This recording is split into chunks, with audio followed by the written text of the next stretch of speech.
2,500 years ago, when kingdoms were collapsing and people were killing each other for land, power, and pride. A child was born in ancient China into a world that already felt tired of itself. Wars were everywhere, rulers were greedy, and common people were treated like shadows, seen only when they were needed and forgotten when they suffered. In this chaos, the child who would later be called Lao Tzu grew up quietly, watching everything with eyes that searched not for victory, but for meaning.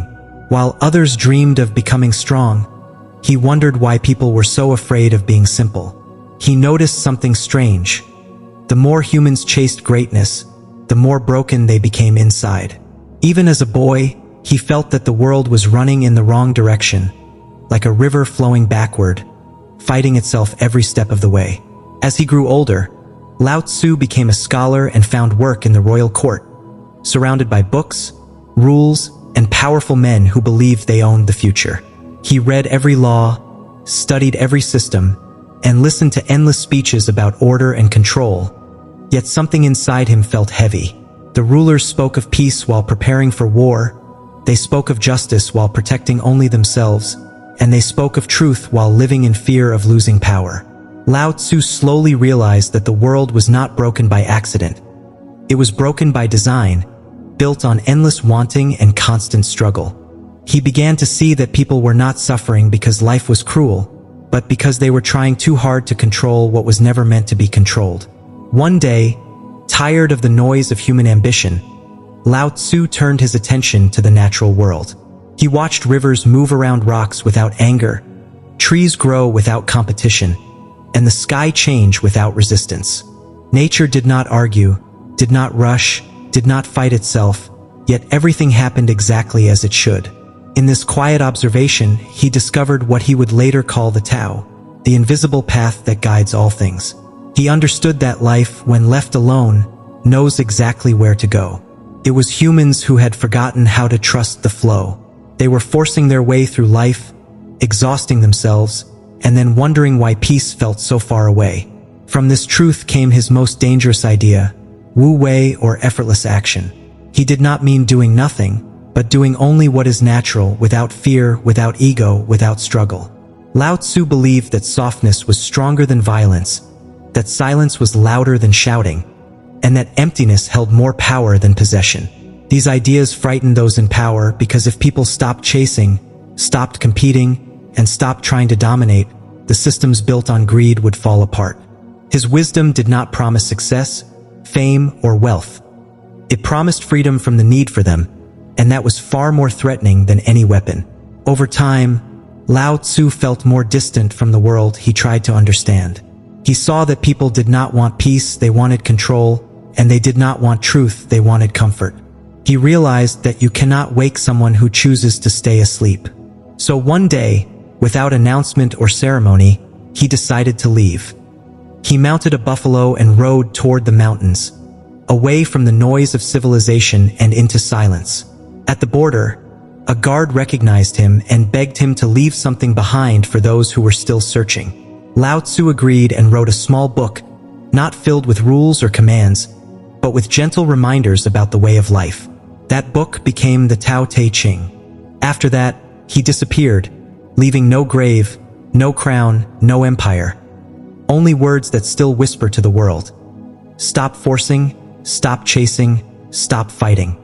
Become the flow, and life will finally begin. After Lao Tzu disappeared into the mountains, people believed his story had ended, but in truth, it had only begun. His words did not fade with his footsteps. Instead, they traveled quietly from one generation to another, like a secret carried by the wind. Farmers whispered his lines while working the fields, travelers remembered him while walking lonely roads, and thinkers returned to his teachings when the world felt too heavy. Without armies, without followers, and without a throne, Lao Tzu's presence grew stronger than any king's, because he had touched something deeper than power. He had touched the human soul. Centuries passed, and the world changed its clothes but not its heart. New empires rose, new rulers claimed greatness, and new systems promised happiness. Yet the same hunger for control, success, and recognition kept people restless. Even in crowded cities full of noise and light, humans felt empty inside, chasing dreams that never satisfied them. And in that endless race, Lao Tzu's message remained like a quiet lamp in the dark, reminding anyone who listened that peace was not found in becoming more, but in needing less. Many tried to explain him, to turn his simple words into complicated theories, but the truth of the Tao was never meant to be trapped inside books. It was meant to be lived, felt, and experienced in silence. Lao Tzu never wanted to be a hero or a prophet. He wanted people to return to themselves, to trust the natural rhythm of life, to breathe without fear, and to walk without forcing their steps. His wisdom did not shout. It waited patiently, knowing that only those who were ready would hear it. And so, even today, when the world feels louder than ever, his presence can still be felt in moments of stillness. In a quiet sunrise, in a slow river, in the space between your thoughts. Lao Tzu did not disappear. He simply became part of the flow, reminding us that the greatest journey is not toward success, but toward inner freedom. The more people tried to define Lao Tzu, the more he slipped away from definition, like water through open hands. Some called him a philosopher, some a mystic, some a rebel, but none of these words were enough. He was not trying to create a new system or replace an old one. He was pointing to something older than all systems, the quiet intelligence of life itself. He believed that when humans stopped trying to rule everything, they would finally understand what it meant to live. Not to survive, not to compete, but to simply be. He saw how people built walls around themselves, not with stones, but with fear, pride, and endless desires. They believed that more money, more status, and more control would protect them from pain. Yet these very things became their prison. Lao Tzu compared them to travelers who carry heavy bags they never need, growing tired while blaming the road, never realizing they could put the weight down. In his eyes, suffering was not proof that life was cruel. It was proof that humans had forgotten how to move gently through the world. He taught that real strength does not come from pushing harder, but from knowing when to yield. Just as water shapes mountains not by force but by patience, a calm mind can shape destiny without violence. To Lao Tzu, softness was not weakness, silence was not escape, and humility was not surrender. These were signs of deep understanding. Those who practiced them did not need to announce their power, because their peace spoke for them. Slowly, those who felt lost began to recognize themselves in his words. They did not see a teacher above them, but a mirror within them. And in that reflection, they discovered something they had never been taught, that life does not need to be conquered, only understood. Lao Tzu's path was not about becoming extraordinary, but about remembering what it means to be human.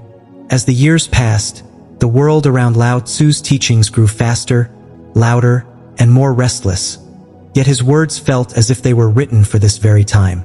People rushed from one dream to another, hoping the next achievement would finally make them whole. Yet every victory faded quickly, leaving behind the same quiet emptiness.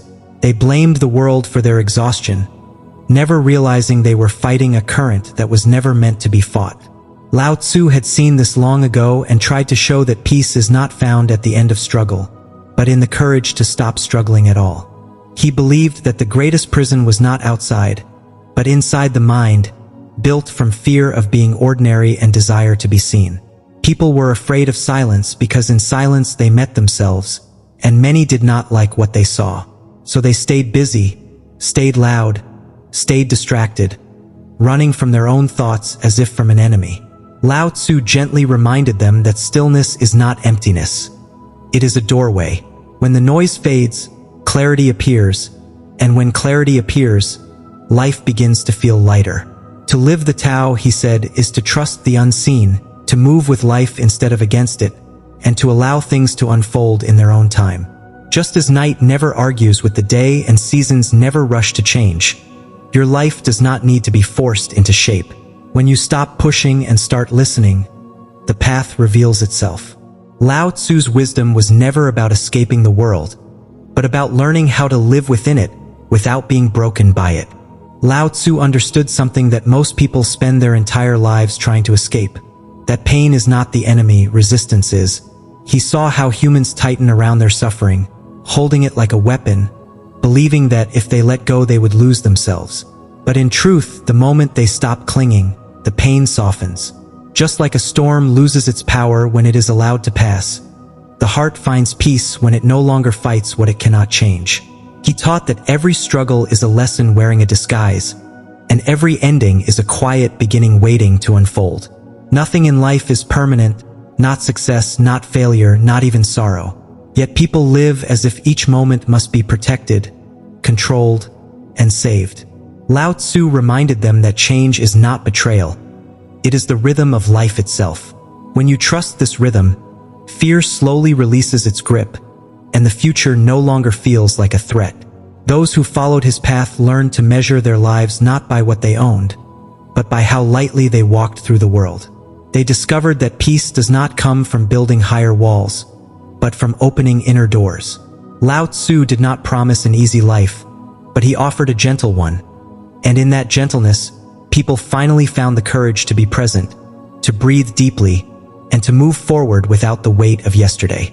As Lao Tzu's words traveled across centuries, they reached people who felt tired of pretending, tired of chasing dreams that never felt like their own.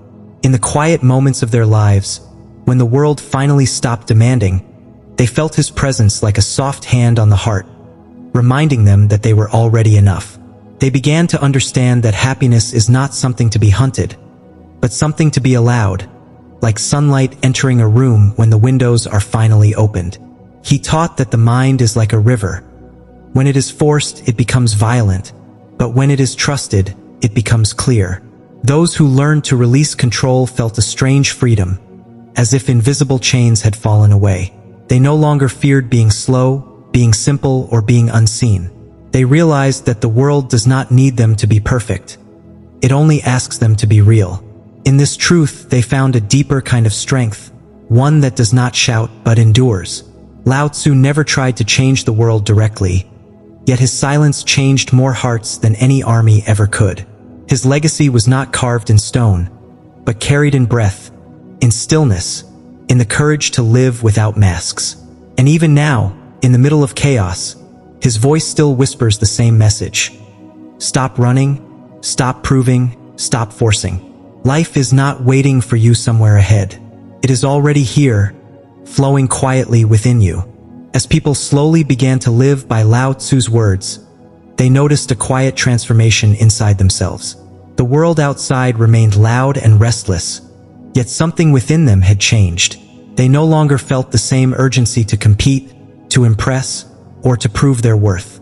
Instead, they started to move through life like travelers who had finally found the right path. They still faced storms, but now they understood that storms were not punishments, only moments that would pass. Lao Tzu had shown them that real freedom is not found in escaping the world, but in no longer being controlled by it. When expectations lost their power, fear weakened, and the need for approval faded, people discovered a deeper peace. They learned to listen to silence, to trust simplicity, and to respect the natural rhythm of their own hearts. In doing so, they felt closer to life itself, no longer standing apart from it, but moving gently within it. Even though Lao Tzu had vanished long ago, his spirit lived in every quiet choice, in every moment of patience, and in every act of humility. His teachings were no longer words on a page, but a way of being. And through those who practiced the Tao, his journey continued, not as a story of the past, but as a living path unfolding with each breath.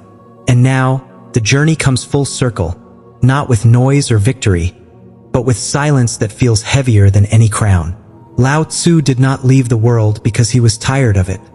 He left because he had understood it too deeply. He saw that people were not truly living, only reacting, chasing shadows of happiness while forgetting the simple beauty of being alive. His disappearance was his final teaching, that the soul is not meant to be displayed, measured, or applauded.